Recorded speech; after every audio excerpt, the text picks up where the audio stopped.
Maybe.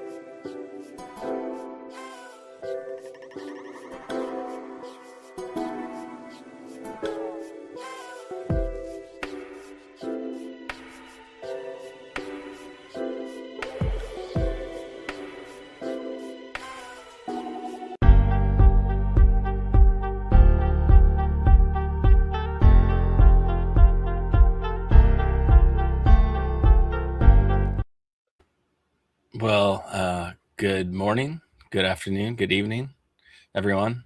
It's another episode of Cloud Foundry Weekly, episode 89, I think. Yeah. But we got Keith and Darren here. And this is gonna, I should be more excited. It's in the morning for me, so. But we're starting off our 10.4 Tanzu Platform 10.4 launch coverage here. As we kind of hinted at earlier in previous shows, we're gonna kick off the coverage and then have a lot of deep dive sessions. So this is really just a high level, getting our kind of quick spark notes, quick reactions to the release, and then kind of setting it up for all the deep dives that will be coming at you soon.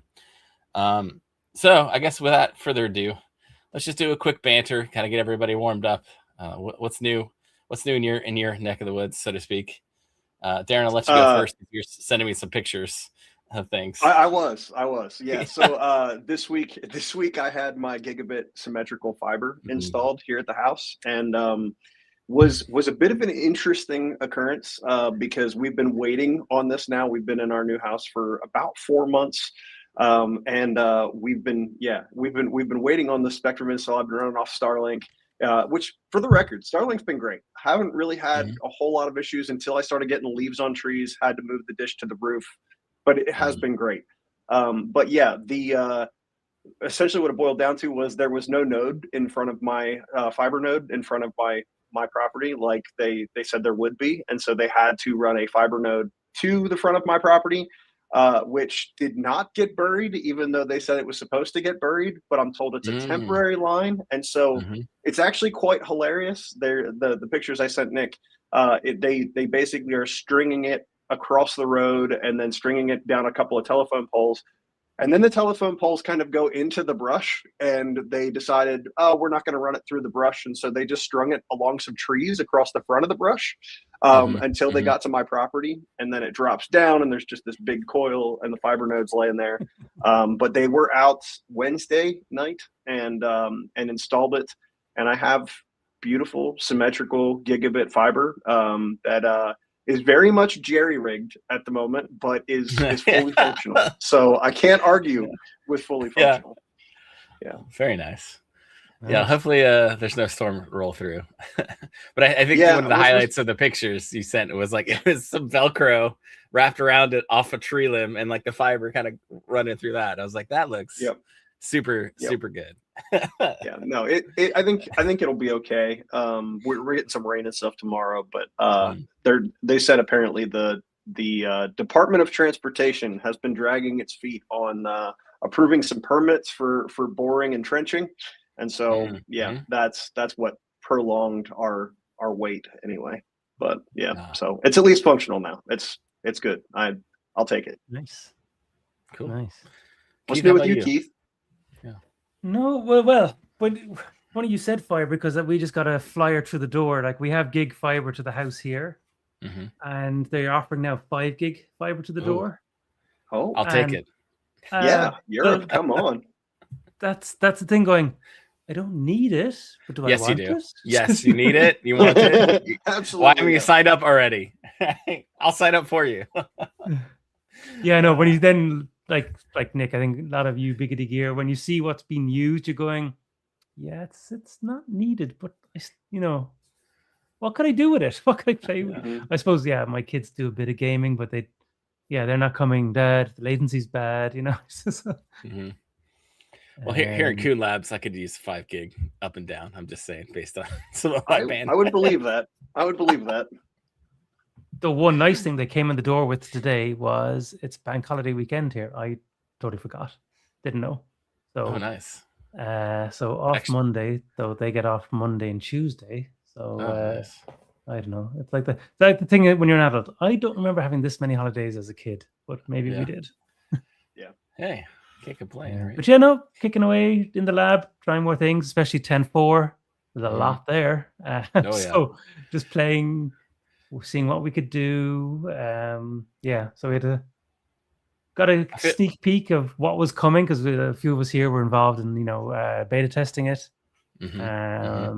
But yeah, there's a lot there, and interesting how we can work it into existing flows or even replace existing flows with what's being delivered. So some of our own hand wrangled pipelines, now it's there out of the box. So yeah, let's see.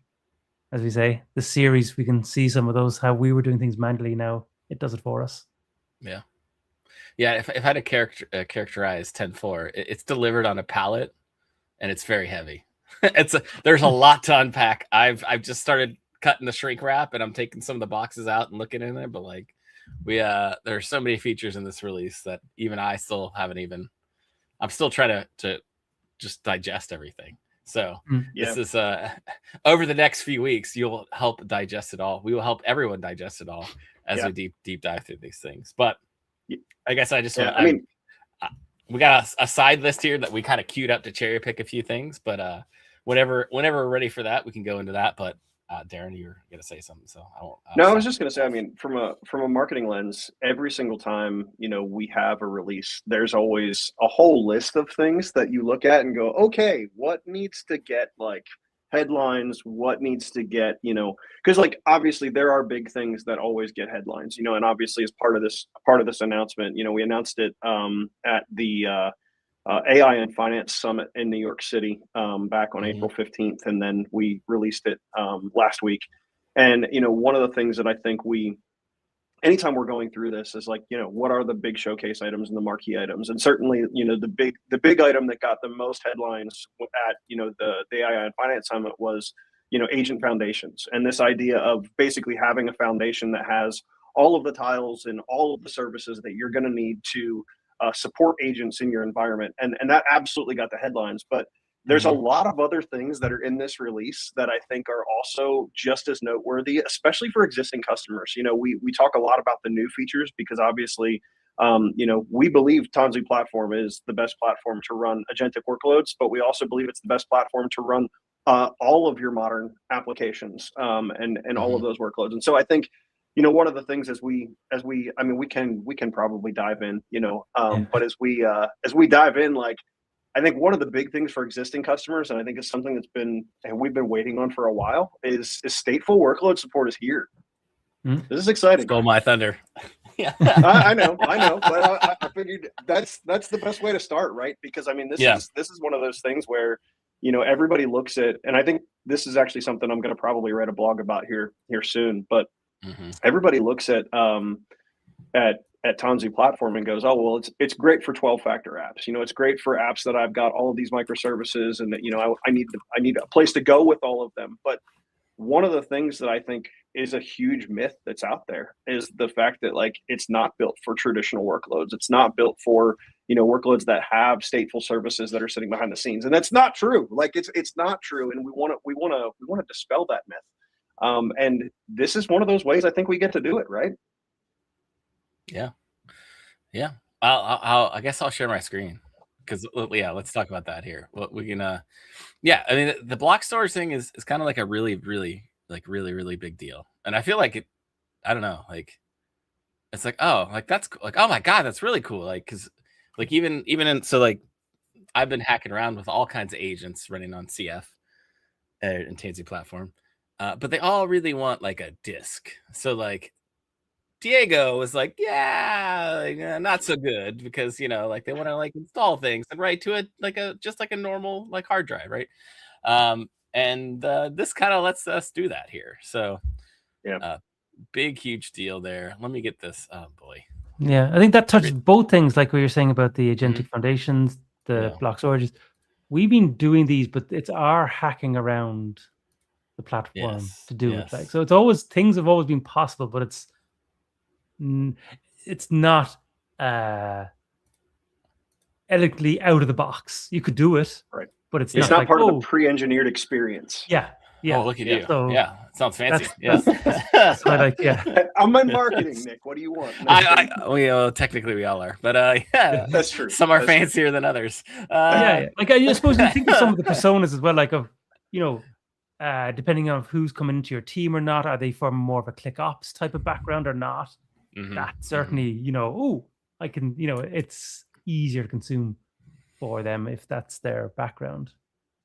Yeah. All right. So if we go in here, we look at the block storage volume broker. That's kind of what we're talking about. So kind of a big deal, and it's simply like you provision it like a service binding, and your apps will bind to it and pick up a volume. So, I mean, it seems simple enough, but it's a huge unblock for so many workloads that just needed that persistent disk, and it's kind of a base for some other really cool features too that we may like. We're gonna do a deep dive on it for sure, but now that you can say, hey, I can CF push my app and get a real persistent volume to it, I can do a lot of other cool things on top of that. So it's like we kind of built this new foundational piece. And again, if I had to pick one feature out of everything out of 10.4, this is it, hands down, like, because it enables so many new things to be built on top of it, right? So an example of one of those new things, I spun up a Codex agent to test one of my older theories, because if you've been following the show, I built my own Bosch release for OpenClaw and struggled with that, and then I was trying to CF push OpenClaw and struggled with that, and I've been kind of playing with that just on the side for some time. But the biggest blocker for OpenClaw and CF were lack of a persistent volume. So now we've got it deployed and running, and it's bound to that. So if you look into this OpenClaw app, where is this? What did I call this? Sorry, this is like a really fresh deployment, and I kind of not really sure where I put some of these things. So let's search in here. And this is some of the new hub views too, by the way. We're kind of driving through at the same time. So we're going to start to see some new metrics and things. You can, you look at that. Stop, restart. Ooh, interesting. Some more things. Yeah. Scales in there now. Yeah. But where are we at? Services. Yeah. And then, so we have some services here. So ignore the seaweed FS. That's another thing I've been hacking around with. But we have it bound to the OpenClaw block storage instance name for the block storage adapter. And if you go here, we've actually, it actually pushed and it's working just fine. I've got it bound to the Gen AI service. Unfortunately, I didn't prep this foundation with the GPU worker, so I could probably say hi, and it's never going to respond because it's a tiny CPU model. It's queued, so it's, it's working. I just need to deploy it to one of my GPU hosts. As this was just a test foundation. But yeah, like, quick little codex thing on the side, fixing all my code to push the app to say, hey, I was like, hey, we got this new block storage thing. This should unblock this project that I basically abandoned because it was too hard. And I know this is OpenClaw. Most people won't run this like in your enterprise because it's just, I don't know. Maybe people will. I don't know. You can see it push it today now once you get to 10.4 though. And Nick, did you notice a little thing? If you go back to where you were in your marketplace for that service, back in this is the AppsMan hub. If you go back to your marketplace and the service for block storage, service offerings, right? Yeah, and click your block storage. Something nice here now is on this one, but depending who you're in as create plan, you can create custom plans. So before. I used to always have to go into Opsman, do it, apply settings. Not anymore. It's instant. So this is little thing, but just a little thing. I would say you didn't know you missed it until you knew there's another way of doing it. Oh yeah, the custom service plans. Custom plans. Yeah, that was and that's for everything, right? Yeah, it is for. So that was a nice little one. And it looks like I've got a 1 gig and a 100 gig plan set up. I probably should name that better, but hey, this is all fresh bits. I'm just trying to get the thing to work. So yeah. I know it's hard to jump around because that reminds me of then. We've whole service fleet management. was things I was doing this morning, going, oh, I can update existing services to use different plans again, and upgrade their version. I can back it up. I can do, there's just, we'll definitely do a deep dive on service management. Because there's just little things, but they just increase your quality of life, you could say. Nick, you know what? One of the things obviously that got the most attention was agent foundations. And if you want to jump up to platform and then fleet management, you know, one of the big things that is new here is this idea of foundation profiles. No, it looks fine. Okay. Yeah. Okay. But foundation profiles, and this is really where, you know, kind of these app foundation, data foundation, agent foundations can be defined, you know, and you have some that are Tanzu provided out of the box. But one of the things I think that's also really nice about this is, you know, we talked a little bit in some of our blog posts and otherwise around this concept of foundation vending, or the ability to spin up a new foundation. But when you spin up a new foundation, rather than having to go and install all of the tiles, you know, now what you have the ability to do is create a profile and just apply that profile to the foundation. And that then will actually go and install and configure all of those tiles for you, which obviously is a time saver. You know, there's nice things here for platform engineering teams and for developers alike. And so I think it was another thing worth calling out, you know, and this is actually where some of that agent foundation storyline really gets some of its roots. And that was one of the ones, like how we said to start, like myself and Nick have our pipelines to spin out environments, but it was our hackery to do it, and now it's in product. I mean, we start to get the concept too of like service foundations coming in along, which will be I think pretty interesting for some of the services flow. I mean, even in this one little tab, I guess we call it a tab. And this is like a tab within Hub. I don't know the correct UI terminology. There's a lot just to unpack. Like, we could probably spend the rest of the time just unpacking this screen right now. So right here, this is the profiles, right? And then, you know, you get if we drill into here, I think. This is me like just using this for the first time because I haven't had a chance to look at this. So yeah, if you want to, this is going to vend a foundation that's geared for AI. So obviously you're going to get Elastic Runtime. You're going to get the AI tile, resource segments, single sign-on, and the Postgres tile. Those are kind of like the key. And you can have a lot more control as well. Right? Is you can configure them with some same defaults, and also the certs and even the version. So, you know, inside in companies before where we had our golden copy of this is thing, you can here profile your golden copies, so someone doesn't have to do maybe in a there could be an interoperability issue where you've defined your golden copy.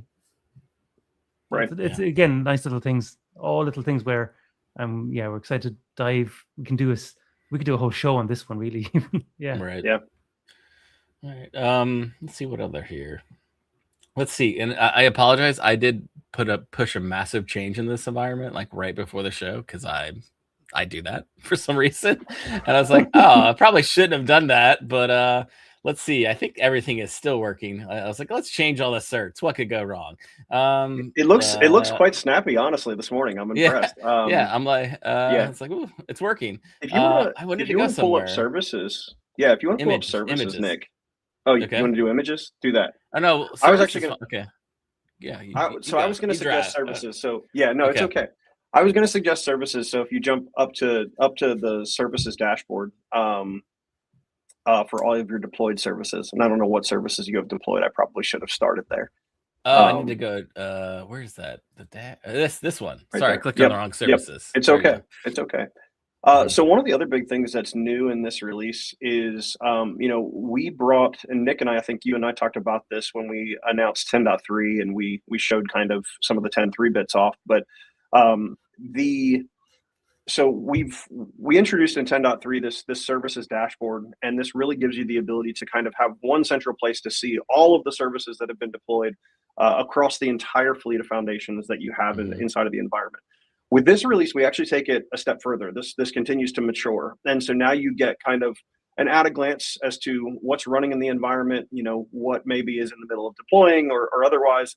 But one of the other things that's really nice here is, especially with data services, so say MySQL, Postgres, Rabbit, and others, there are bulk actions that you may want to take across multiple services. And so from the services dashboard, you can actually trigger things like updates, backups, restores, right from the services dashboard and services console. And I think this is really powerful, right? Because, you know, one of the things as platform engineers, you know, is we're trying to always make sure that we are looking at, you know, governance and compliance and things like that. And, you know, there are often, hey, we need to push a big change, like Nick did this morning.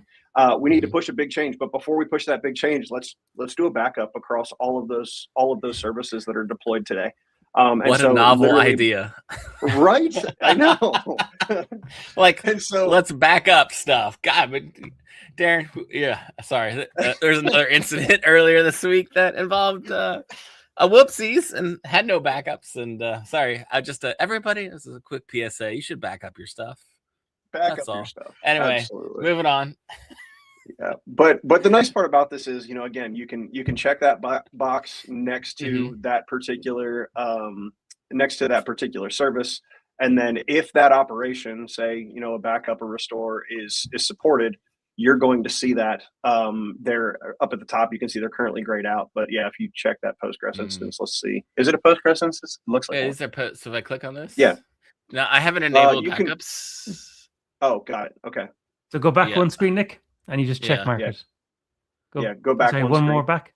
Yeah, one more services screen. Yeah. Yep. Oh, okay. You're teaching me how to use the product. I love it. It's okay. Right, so just check a box next to one of those. Yeah, there you go. Backup. Okay. Yeah. I don't think this is gonna work because I didn't actually configure the backup target in the tile, but we'll see. I don't know how this is gonna work. If it does work, it's magic. But yeah, I think I needed to create a an S3 target for that. Like, there's nowhere for the backup to go. Yeah. There's a Postgres. There's a Postgres thing I did not configure. Yeah. There you go. Yeah, I didn't actually configure that. So, but hey, that's pretty cool. I gotta try that now because it is really. I got a lot of backups I should be doing. I'm not clearly. Yeah. And if there's a service. Yeah, if there's an upgrade available for that particular service, you can trigger service upgrades right through here as well.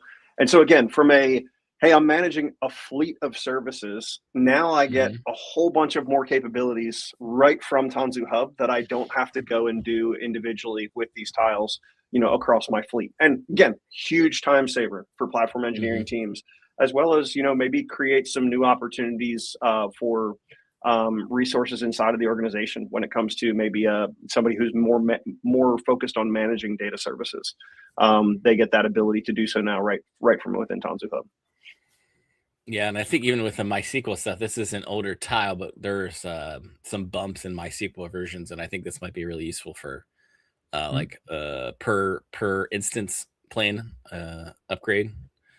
Right, because you got like it's the technical issues that we have. We're going from like MySQL whatever to like 8 or 8.2 or 8. I'm just making up version numbers here. I'm not exactly sure, but having people to like, all right, I'm gonna do that upgrade here and like click that because I've done my backup and I've confirmed my app can like support the new MySQL table schema things. I'm again making stuff up there on that, but the devs or the platform team can kind of roll that in a controlled fashion. Pretty cool. And to see like what's left and not left. Again, anything in the services landscape here is so valuable. And it's full or back behind it. So like your services team, they'll have just that. Cause like, okay, you're in here as admin, you're seeing everything. No, I think there's a new permission too. You can have a services admin only, right? So you can say, you're the admin of the Postgres tile DBA. Go DBA this, or you use this great Tanzu platform automation to help your job out and do backups, but you're still the actual Postgres database expert in the organization and can help out when needed, or MySQL or whatever. Because you know, I'm clearly not a database expert based on the things I'm just making up as an example. But hey, pretty interesting concepts there for sure. Yeah, and when you saw it actually kick off, you saw it creating a task and it executing through it. That's one other thing. Like it was save you trawling through logs, like where we spend most of our lives. This full task management. You can see who's doing what, when, where. So there's full insights. So, oh, and you've just clicked something very nice. You triggered me to go here. Yeah. The coffee you rocking with your coffee in the morning. When we all used to work in operation centers, you look at the screens. Okay, which screen is flashing at me? This is a nice one. Catch me up. So you can go in. Okay, is the house on fire or is it not? The things I need to bring my attention to. Of course, there's alerting. There's things you plug into PagerDuty, all the regular alert systems you can normally have. But it's a nice quick one. Start your morning. Okay, how are we doing? Okay, catch me up. What's going on? So it's a nice little thing. But again, this is a dashboard. You can create your own custom dashboards, like what all of us do as well. But it's nice one of the out of the box experiences as well. Well, apparently, Nick, your OpenClaw instance has crashed 25 times. Yeah, Codex is really it was doing some work this morning, trying to get it to use the new volume. So I think it was crashing a lot, and I just let it do its thing. I was like, hey, go make this work. Yeah, and we'll come back, and it's close. Now we need to do a little tweaking on what LLMs used. But yeah, I mean, because I guess that'd be really nice, because if we can get this to work, there's a lot of these now we've shipped our own agent too, but just that I'm really excited about the future of agentic apps on Tanzu Platform, because I've already seen the power of them, and I'm already I want to make a software, I want to make an agent swarm, and I just want to see it push them all and just let them go crazy, right? So I've got a lot of ideas. Let's just say that in my backlog. So we're just we're opening the Pandora's box, I think, with this new block storage. And we were touching on services. Connected to that is, I don't think you've configured it, Nick, in your environment yet, is the ability for, if you have apps on, say, VKS, vSphere Kubernetes Service, I don't have that. Now have a connector back here. Is this where you want me to go? Apps or no? Or well, I don't think you have it configured. Maybe you do. Is there something about configuring a cluster here somewhere? I haven't done that yet. But yes, we're we could just talk that track. We'll demo it, and we can show people even how to recreate it, even if they don't have it in their environment. Absolutely. So naturally, us being VMware, we have a lot of customers sitting on VCF, and one of the services on that is the vSphere Kubernetes service. Many customers, of course, naturally have apps running on that, and there are data services available with VCF, but we have a huge marketplace here with Tanzu Platform of services, and now with the connector, they can consume services from Tanzu Platform. So that's one thing we can do, and we can delve more as well into more tighter integrations with VCF, like for our customers who are using VCF automation. So like how Darren touched on vending a foundation. Of course, when you vend a foundation, there's a lot of parameters, there's a lot of network config, but if you're tied into VCF, you have a lot of that pre-configured, say your VPCs, you can vend a foundation using your VCF constructs. So a lot of big, the easy button is there, and everyone's happy because you're following constructs defined at the IaaS level.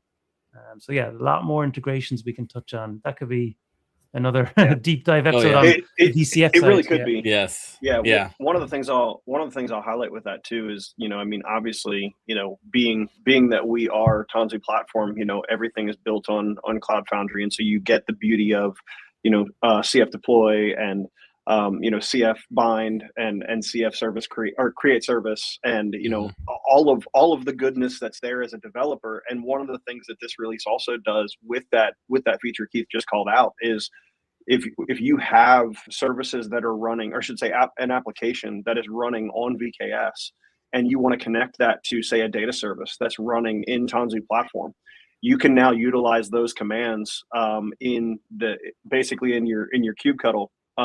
You can use those commands to actually bind back to services that are sitting inside of Tanzu Platform, and even create services that are sitting inside of Tanzu Platform. And so the beauty of this is that now those data services are running how they're running, that they have now stateful, support and everything that is necessary sitting behind it.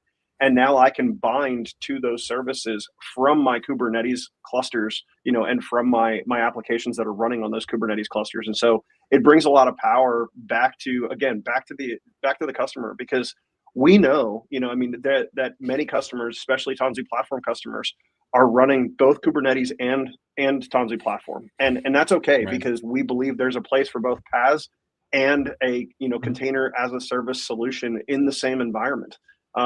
Application requirements look different, right? And so really at the end of the day, it's how do we extend that value the whole way through the ecosystem and create a more integrated experience for our developers, because really is we need to keep developers productive at the end of the day. That's the focus. And so I think this release does a lot to really help do that. And Nick, you're showing off another one of those. Yeah.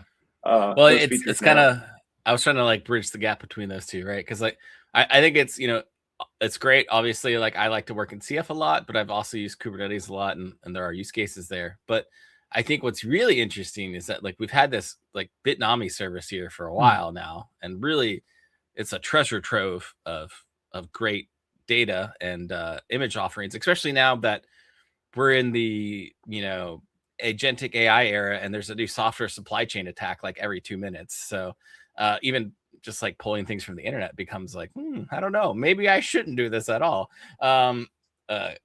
especially within your enterprise. But as another within the marketplace, we do have this concept of image offerings, and we're gonna have to, like, I've already talked to the PM in charge of this, and we're gonna get him on for a deep dive to talk about all of this stuff in great detail. But just a quick tease is that Apache Solr, that's a common like pattern, and like Bitnami has a lot of these common patterns that people may just want to like deploy, and they don't really care how or where or whatever. But like a lot of people like, I just want to CF push something, but I couldn't before because again I did not have persistent volume support. So Solr is a good example of that, and Bitnami has been managing and supporting Helm charts for Solr. And now, and you could do a Helm deploy in your Kubernetes, no problem. Or you could also now push that as an app on CF, and you're gonna get some instructions here to how to deploy it as an image on CF or via Kubernetes based on your flavor. So having those base images supported, whether you're where you want to run them, that's totally on you. Personally, I'm going to push a lot of things to CF because that's a huge unlock for me. I don't have to worry about like managing Kubernetes and things. So I'm going to do that, but other people may want to go a different route. So there's a whole unlock of just services that I can just push as an app. And like now I have I don't have to worry. There's this whole class of things that I was like, I don't really want to run it on Kubernetes because it's like that's a lot of overhead. I'm probably just going to spin up a VM and do like a Docker compose and run this thing. But now that whole like kind of workflow is just like, well, I could just run that in CF now, because all I really needed to run that thing was a persistent volume, and that's unlocked now. So instead of that whole flow of trying to figure out a little Docker host to run the few other containers that couldn't go to CF, can just go to CF now. That's brilliant in my mind. So, and I'm going to get supported, secure, built from source, like full chain of trust supply chain for them, so I don't really have to worry about if I'm installing malware or not based on all these supply chain hacks that keep just getting released every day now.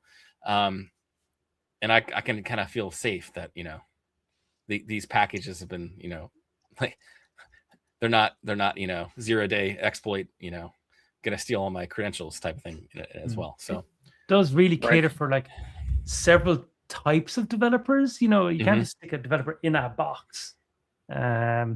Like there's some who literally just write business value, commit it. The PaaS takes care. There's others who enjoy, for good or bad, being more in the weeds, finessing, the YAMLs, and like it's catering for both of that now. It does cater for both. And again, there's no right or wrong. Everyone chooses the way they want to do it, but it can do both. It's a common need that's across both, no matter what. And as we roll this out, Hub will track, like, you have an old version of this, we have a new version of this, update it, whether you're on CF or Kubernetes. update the Helm chart, update the container image to deploy on, a CF push, because you, again, that's the other kind of caveat of that workflow was, hey, I Docker composed this app and it's working and I haven't touched it in 3 years. That's not great. Now it's just cleanly in the full workflow of like Tanzu Platform is going to help manage that security story as well. So really great to see here.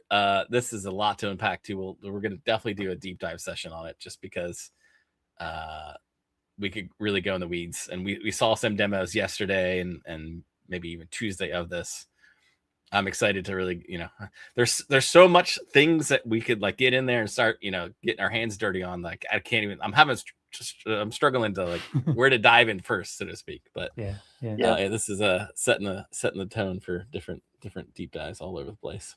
Yeah, I think over the last course of this week, we've had 3 hours of demos from product managers on all of these new capabilities.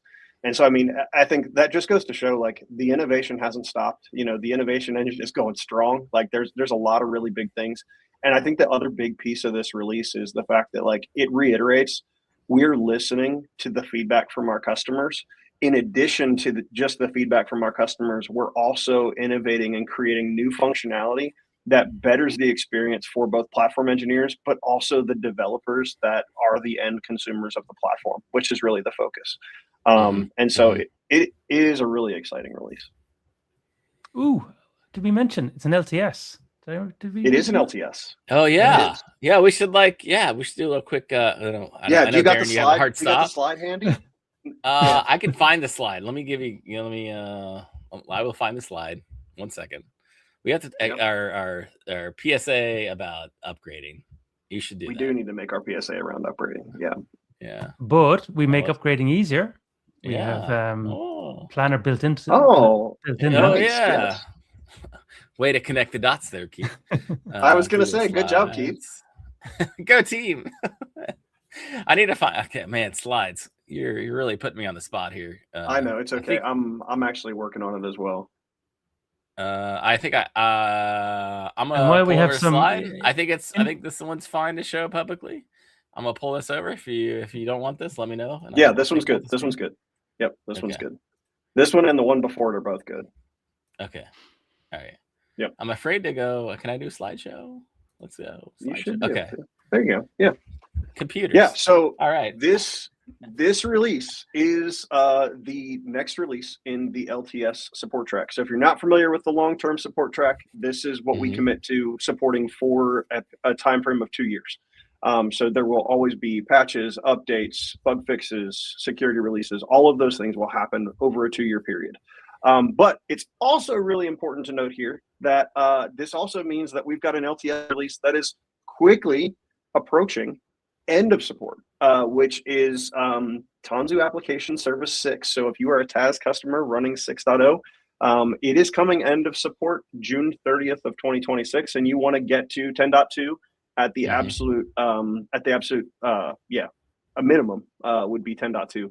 But absolutely, I mean, get to 10.4 if you can, because 10.4 is 10.4 has so much goodness in it. I think this gives customers a lot of reasons to upgrade. And as Keith just highlighted, and I'm sure we will talk about in a future episode, there are a lot of huge things with this release as well that really improve the overall upgrade experience. And obviously you've got to get to this release to get some of those benefits and realize some of those benefits over the long haul. Right. But there are some really good things in this release that begin to help improve that experience as well. Yeah, and I do want to call it too. Like obviously you want to go to 10.4 as you can, but even if you can't get if you can't get ear all the way to 10.4, just because that's a lot of heavy lifting, you can get to 10.2 ear and still use 10.4 hub. So just keep some of that in mind as well. So like you start getting some of the benefits of hub and then using hub to help plan the upgrade to go to 10.2 to 10.4 ear. Because like ear is the big one. That's the heavy heater, right? That's where all your apps are running. The service tiles are, and that actually might even help you plan service tile upgrades too, because you start to get all this new visibility. So that, if you can't go all the way, like at least get to 10.2 to get everything out of end of support scariness, right? Get to that latest supported LTS release, buy you some more time, roll out Hub, and then Hub will help you plan your service instance upgrades that you may need to get it to. And then usually, you'll get the upgrade planner inside a Hub, and then you're like, I probably want to do all these service tiles first, or like, target service tiles as needed, and then plan that year upgrade as well. Just some tips and tricks, I guess. And across your foundations, you might have interdependencies, so it paints it all well for you. And as we know, like many of us have used the upgrade planner for, I don't know, I've been using it for many, many years. It's good. It gives you all your steps, what to do, what order, little gotchas along the way, potential gotchas. Yeah. And sorry, you were saying EAR, for those who probably don't know, that's a shorthand for Elastic Application Runtime. We almost got back to ERT. Very close. if you're following the past 15 years of these tile releases. So Taz is now Elastic Application Runtime. And if you want to jump to that next slide too, Nick, I think there's one more thing I want to make sure we call out with regards to the PSAs, is that, so again, not just Taz 6, but also HealthWatch. And this one I think is actually a much bigger deal, in my opinion. I mean, I say much bigger deal. They both have equal value to our customers at the end of the day. But this HealthWatch end of support, I think, is really a big deal, because what we've done is we've really enabled the shift of all logging, and metrics and everything that is currently being collected today. We've enabled that shift to OTel, or Open Telemetry, and we are seeing massive savings from customers moving away from Logregator. And obviously moving away from HealthWatch and moving to Tanzu Hub, and then utilizing OTel. One such customer, I actually heard a couple of weeks ago, one such customer started this shift from utilizing Logregator and HealthWatch, and they installed Tanzu Hub, began to consume from Tanzu Hub, but then started to move all of their collection to OTel. And they're seeing a 95% savings. Which is crazy. Like, I mean, that is a massive number when compared to what they were, what they had to invest from a capacity and resources perspective, for HealthWatch and Logregator. And so this is a big deal. One, because obviously HealthWatch is coming up on end of support at the end of October of this year. And so we're now we're 6 months away, if that, from that going into support. But also huge benefits from a payoff perspective in terms of the capacity, the resources that are necessary, to be able to do this. And so that's a real world number that actually got thrown to me the other week by a customer who's actually started this transition, and I was like, I'm really impressed. That's a big deal, and tremendous savings and value there for our customers. And go ahead. May sound scary, but it's not all that scary. Or you think, I need to get like so many even potentially professional services in. No, like there's with Tanzu Platform 10, it was even in 10.3, our previous release, but it's also in 10.4. There's lots of helper scripts to get you when you help you with that migration. A lot of it's heavily automated. Yeah, auto attached foundations and things of that nature, and a lot of that too is that. Even auto attach some of the configuration of the ear tiles, and getting shutting down your Dopplers and traffic controllers across the board. Going to save a lot of resources. And if you think about it too, it's just really like this product line has been around for a while. We've seen changes in architectures, and when it was originally designed, there was no such thing as like OTel or some of these other things. So now we're just kind of making the best of modern metrics and logging systems, and even sending things off platform too. So your Splunks and your whatever your enterprise third party observability tools, you can start adopting that methodology as well and save a bunch of resources too. So keep a lookout for that across the board. And I think that's a big savings, especially now that we all may be seeing. Maybe before last year, like, oh yeah, we saved some compute, but compute has gotten extremely more expensive now when we talk about all the AI crunch of, systems on DRAM, GPU, or, CPUs, across the board. The server that you're going to buy now is exponentially more expensive than it was a year or two ago. So, saving resources there, helping, get some more space for actual app workload. That's a pretty good deal. All right, and we'll get Ray to cover this in detail because he is the expert in all things telemetry, and we've had him on the show before, and he'll probably share some things that we haven't even heard of yet. So, a good idea for the audience is, because our brains here are going like 100 miles an hour of there's so many things we want to show but let us know what you want to see first, or the first your top 3 things you want to see. And we've already called out not even half of things. Like there's the whole on app onboarding, app modernization, platform vulnerabilities, application vulnerabilities, application optimizations. There is just all the new AI stuff. We haven't even covered that either. It's just like oh man, agent buildpack and some of that. I agree. There's so much to unpack in this release, and so check out the release notes. Nick's gonna drop those in the show notes to make sure that you can take a look at that. And I agree. Like, I'm with Keith. Like, let us know what you want to see, because that's what we want to prioritize as we unpack some of these conversations. Yeah, and you'll see a lot of content from us, and I'm even building like a really deep technical blog, like that's like almost pseudo release notes. But I even I spun up a new project in Claude Code, and I had Claude Code launch 5 parallel agents to extrapolate all of the release notes across all the different product lines to try to help me see what I was missing. And it took a lot of tokens because there's a lot of things to read through. So you'll look out for that as well to help. My goal was to say, here, take this blog and feed it into your agent and have it learn what's all new in 10.4. Just like I'm teaching my agents, like, hey, the thing you're stuck on, there's a block volume now. I'm like, let's go fix it and continue on. So very cool stuff. I know, Darren, you're probably got to drop almost immediately, so we'll probably sign off from here. But keep in mind, like and subscribe, hit that notification bell. If you like what you see here, we'll have a lot more content coming from you on this on 10.4 coverage for CF Weekly here. Any other quick gotchas or calls to action before we drop? Or we're all good to go? I don't think so. I think we're good to go. All right. With that, we'll sign off with our classic CF bye here. So 3, 2, 1. CF bye.